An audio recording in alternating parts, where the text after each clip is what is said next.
today I'll be talking about the May 68 riots and the connection on how it started the trends for the 1970s.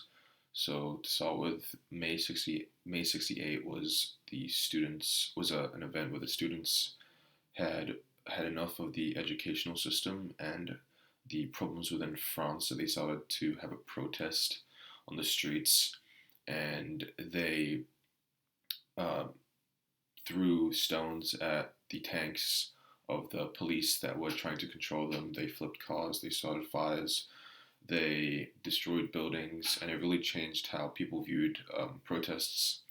And the one quote that really interested me was "all power to the imagination," which basically means that the your ability is endless and it's not defined by your class or by social structure or by economic structures. It's based on your ability to do what you want to do and how far you want to go with it.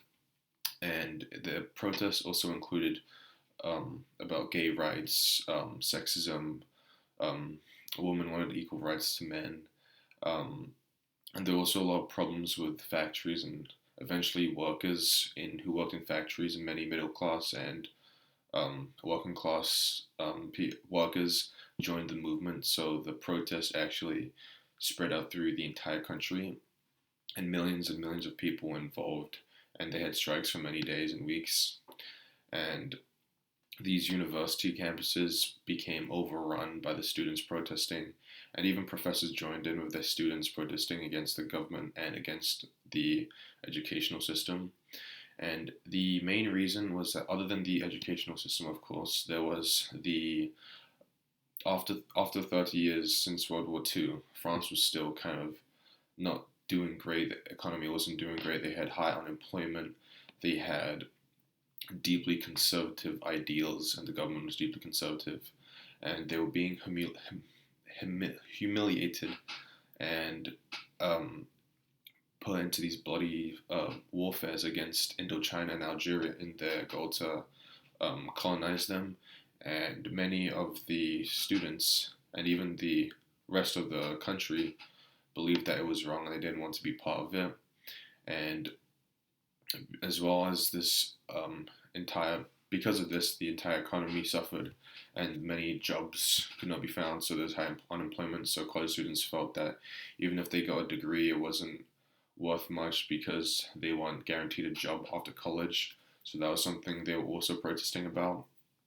And eventually, though, President de Gaulle said that enough was enough, and he declared an emergency election, which, funny enough, actually ended up in him winning and his party becoming stronger.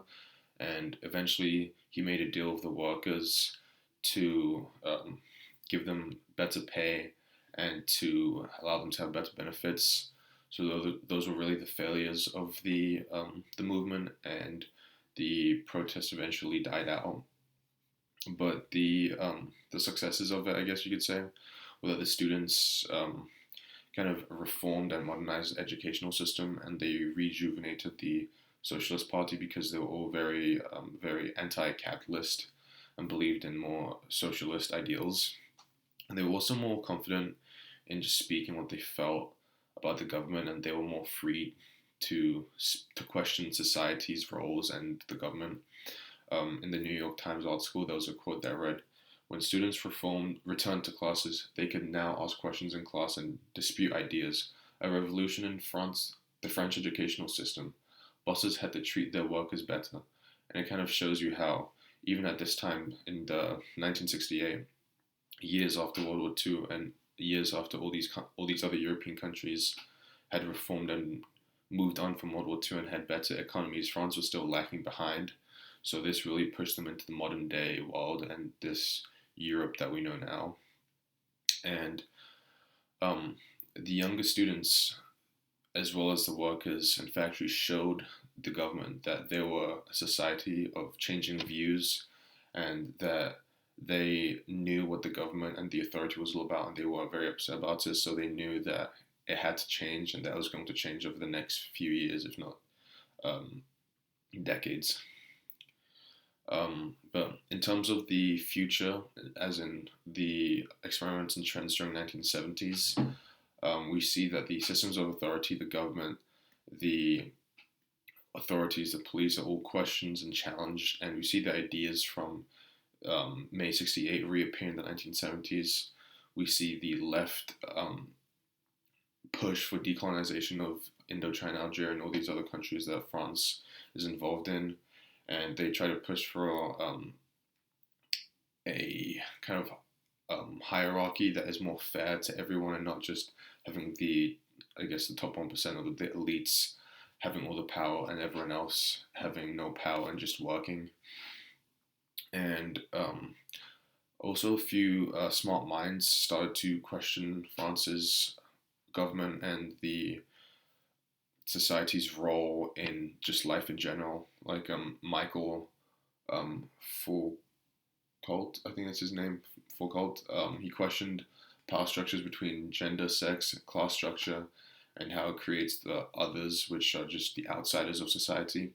And Derrida also questioned structuralists categorizing males, females, good and bad, blacks, white, and all these categorizations of opposite things. And even female figures such as Luce Iraghiri questioned female sexuality, what meant to be a female, and questioned reproductive rights as well as abortion rights. And eventually, after that, we see that abortion is legalized in France. And these are just a few examples of how the riots of May 68 opened up this entire thought and confidence to the French people that allowed them to be more confident in not settling for what they have, but questioning what society in France has, questioning the government, and really trying to get the government to give them the best life and the best duties that they can, instead of just trying to oppress the people. They want the government to actually help them out and help them, give them opportunities, and actually be a good government to everyone. And as you can see, all these events that happened in the 1970s, all these movements, even there was a movement of the protest against the military, and the protest against a factory that had gone bankrupt, but the workers still worked for 9 months and paid themselves until the police moved them out. And all these events were sparked by May 68, with the regular people, the students who would eventually become the adults in the next generation, rose up and took their voice and did something about it. And it kind of introduced France back into the modern day Europe as we know now, and brought them back into a stronger power, not necessarily in terms of colonization, but a power that's not to be messed with. And France kind of regained their voice back, and it just allowed the French people to be confident in what they want to say and question society.